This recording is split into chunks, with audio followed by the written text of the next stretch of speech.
cà chua chua được ngọt nè bà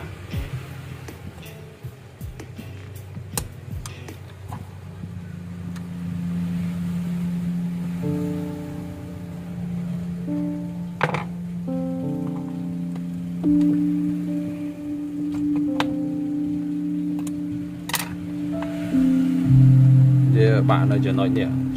cứ vì thời miền rồi sơ mỗi bộ trồn mặc nông đáy này ta đời xa anh ấy vì bạc này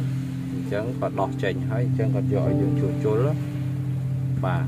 chẳng tôi chỉ có đọt chành cả dương chua chua bạn đây đời xa dương flop chua chua rồi chẳng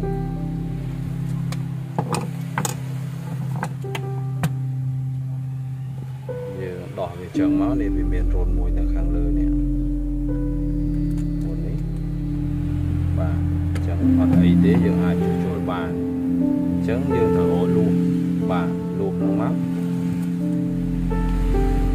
giờ một cách là sơ nè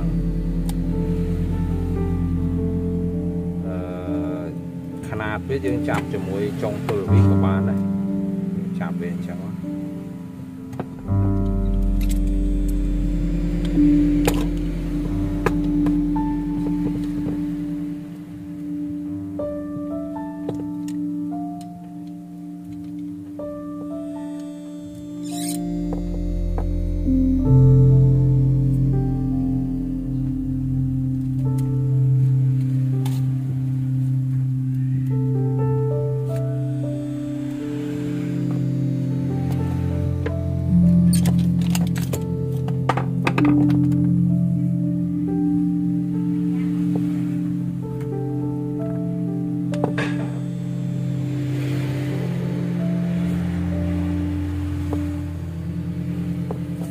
đấy dương chạm khả năng khó nói chừng chứ ở vô thì cách là thôi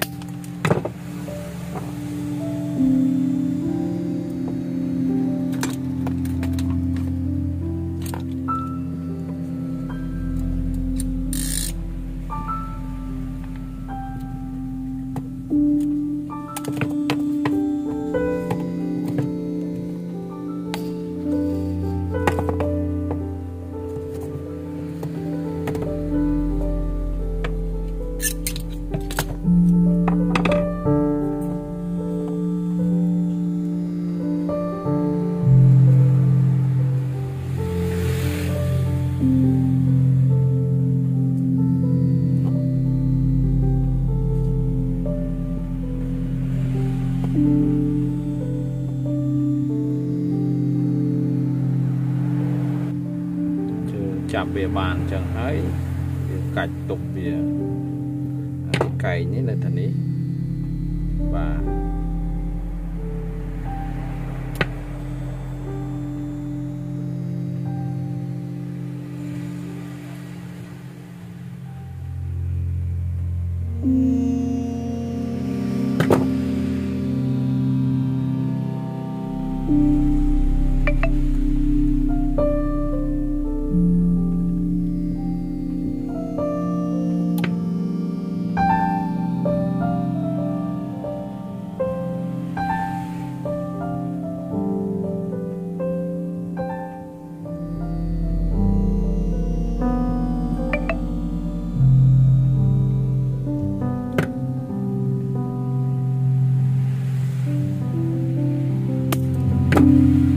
dương tạo về hết dương tẩy xả về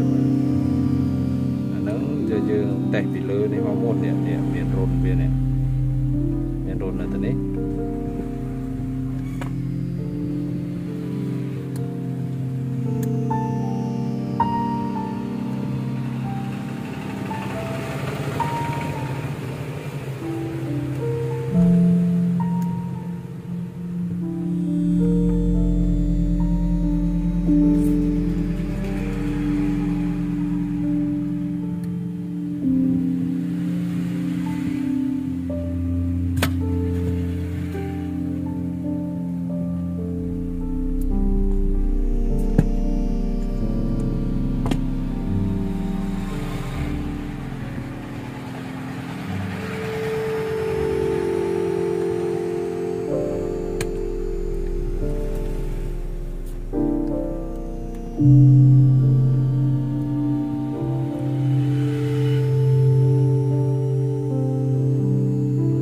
chập trời tục sân tại xa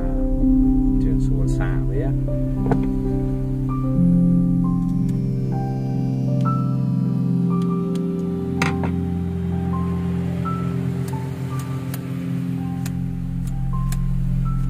mà đấy còn nắng bàn ấy dương hiệp chọn về ở về thời trường thời là bình thường tại xa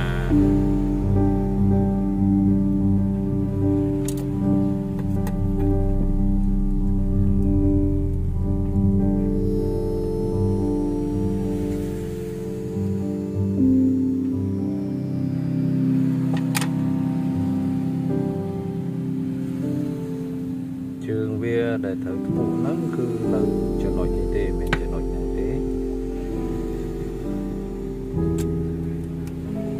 và nè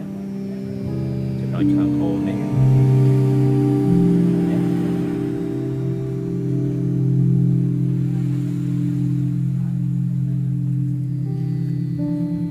và giờ tạo về chẳng thấy giờ khô về xa mơ sân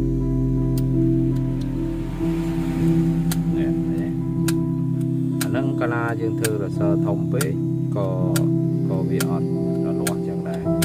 chẳng dương thư là sơ tôi là mô mà này hơi giờ đi vì về bế giá nè về vì vì trên mà về bế dương thư cắt vì cháu sân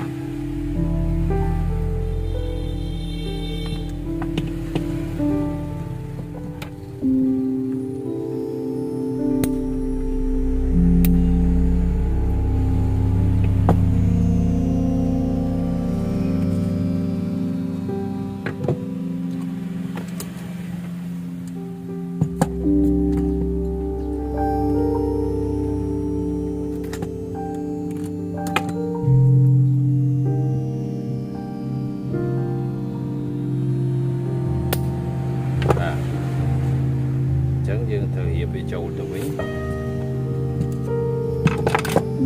nè nó dương thư hỏi bị tranh chấn và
bàn này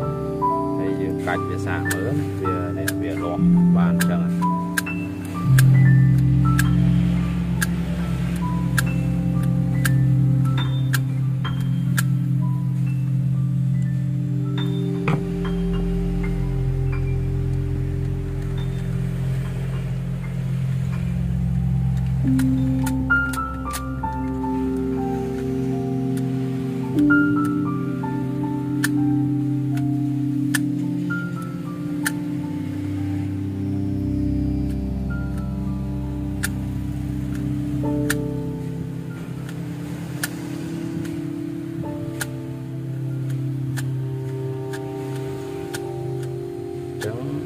សូមអរគុណសម្រាប់ការតាមដានទស្សនាវីដេអូរបស់ខ្ញុំតាំងពីដើមរហូតដល់ចប់